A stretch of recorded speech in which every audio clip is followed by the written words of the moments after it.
The best day to fish is the day a storm is rolling in, over water that's warmed past 60 degrees, near a new moon or a full one. Line those three up, and the fish feed like they won't see food again. I'm Silas Whitfield, and I've fished the same pond most of my life. My granddaddy taught me to read a fishing day before I ever left the porch. The moon, the weather, and the water. 3 signs. No app, no fancy gear, nothing you can't check with your own 2 eyes. Get them wrong and you'll stand on the bank all day admiring your own patience. Get them right and you'll wonder why you ever guessed. So let me walk you through all 3, the way it was taught to me, starting with the one that matters most, and ending with a gray morning nobody thought I should have fished. Here's the thing to understand first, and it makes the rest make sense. A fish doesn't decide to be hungry the way you and I do. A fish is cold-blooded. The water it lives in sets how fast its body runs, and the weather overhead tells it when to eat and when to lay low. So the fish isn't really choosing, the water is choosing for it. When conditions are right, a bluegill will feed hard for a few hours and then go quiet. When they're wrong, you could drop the finest bait in the world right on its nose, and it won't so much as turn its head. That's why some mornings the pond boils, and some mornings it's a mirror. It was never really about you, or your bait, or your luck. It's about whether the water and the sky lined up. Read those, and you're not guessing anymore. You're just showing up when the table's already set. The strongest sign I know is the weather, and more exactly, the pressure in the air. They call it the barometer. When a storm is on its way in, the air pressure starts to fall a day or so ahead of it. The fish feel that drop before the first cloud ever shows, and it turns them on. They feed hard, like they know the weather's about to shut the kitchen. That falling barometer, with a soft gray sky and maybe a little wind, that is as close to a sure thing as fishing gives you. Now here's the other half nobody likes to hear. Once that front sits down on top of you and the sky clears off bright blue and the pressure climbs back up, the fish go off. That gorgeous bluebird day after a storm is the prettiest day to be outside and one of the hardest days to catch a thing. You don't need a special tool for this. Any weather app on your phone shows the pressure and which way it's headed. See that little arrow pointing down? A front coming in a day out? That's your morning. Mark it. The second sign is the water itself, and for panfish, there's a number worth remembering. 60 degrees. Below 60, a bluegill's body is running slow, and it isn't much interested. Once the water climbs past 60, something flips.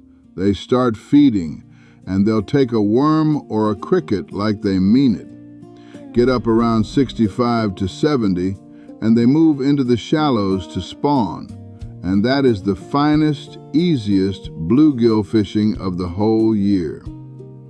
Crappie like it a touch cooler, right around 68 to bed. You don't have to guess at this either. A little thermometer costs about $10, and you just dip it off the dock. No thermometer? Then read the season. After the first good warm spell of spring, the shallow water on the sunny side of the pond warms first. That's where the fish will be, before the deep water ever catches up. So the barometer tells you the day. The water temperature tells you whether the fish are even home yet. The third sign is the oldest one, and I'll be honest with you about it, because that's how my granddaddy was with me. Folks have fished by the moon for as long as folks have fished. Back in 1926, a man named John Alden Knight put a name to it, the Solunar theory. The idea is that fish feed heaviest around the new moon and the full moon, and at certain hours when the moon is high overhead or down underfoot. The Old Farmer's Almanac has printed best fishing days off that notion for longer than I've been alive. Now, is it gospel? No. I've seen the studies that looked back over years of catches, and the truth is mixed. Some show a little edge near the full moon, some show hardly any. So I don't sell you the moon as a sure thing. I use it as a tiebreaker. When the barometer and the water both say go, and the moon's near full or new on top of that, that's the day I clear my whole morning for. When the moon's the only thing in my favor and the weather's against me, I stay home and mend line. The moon's the oldest layer of the almanac.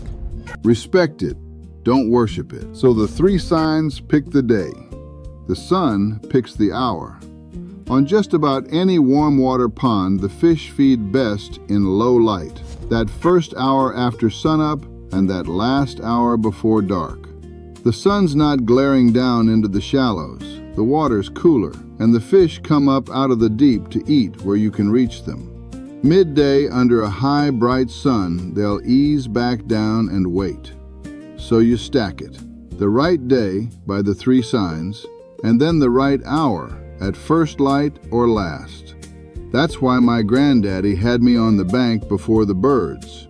Not because he was in a hurry, because that's when the table was set. Now let me put it in one plain rule, the way I'd tell a grandchild. One sign is a maybe. Two signs pointing the same way is a good bet. All three is the day you don't miss. Here's a real one. Say the app shows a front rolling in tomorrow afternoon. Pressure falling all morning. We've had a warm week, so the shallows are sitting at 64. And the moon's 3 days off full. That's all three. I'd be on the bank at first light with a cooler I actually believe I'll fill. And I'd fish hard right up until that storm gets close. And the other side of the rule matters just as much. When the signs are against you, bluebird sky, cold snap dropping the water back into the 50s, no moon to speak of, the wisest thing an old fisherman does is stay home. There's no shame in it. You're not failing to catch fish. You're refusing to waste a morning. Knowing when not to go is half of reading the signs. Now that's three signs and an hour to keep straight. And I don't expect you to carry it all in your head. I don't. I keep it written down. That's really all an almanac ever was. A plain place to keep track of the moon, the water, and the weather. So the day tells you when to go instead of you hoping.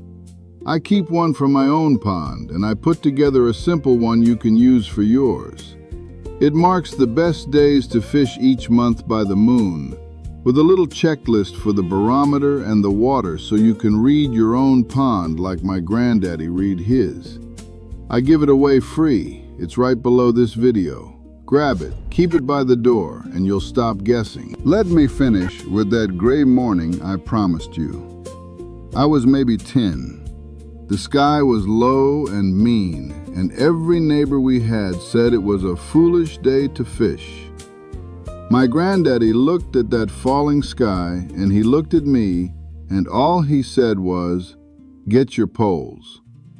The barometer was dropping. The water had been warm a week, and there was a full moon behind all that cloud. He didn't have the words barometer or Solunar. He just knew the signs. We came home with the cooler full and had a fish fry that night, and the neighbors who stayed dry caught nothing but supper out of a can. That's the whole thing. It was never luck, and it was never a secret. It's three signs anybody can learn to read: the weather, the water, and the moon, and the patience to go when they line up and stay home when they don't. Keep your almanac. Read the signs. Tight lines, and I'll see you at the water.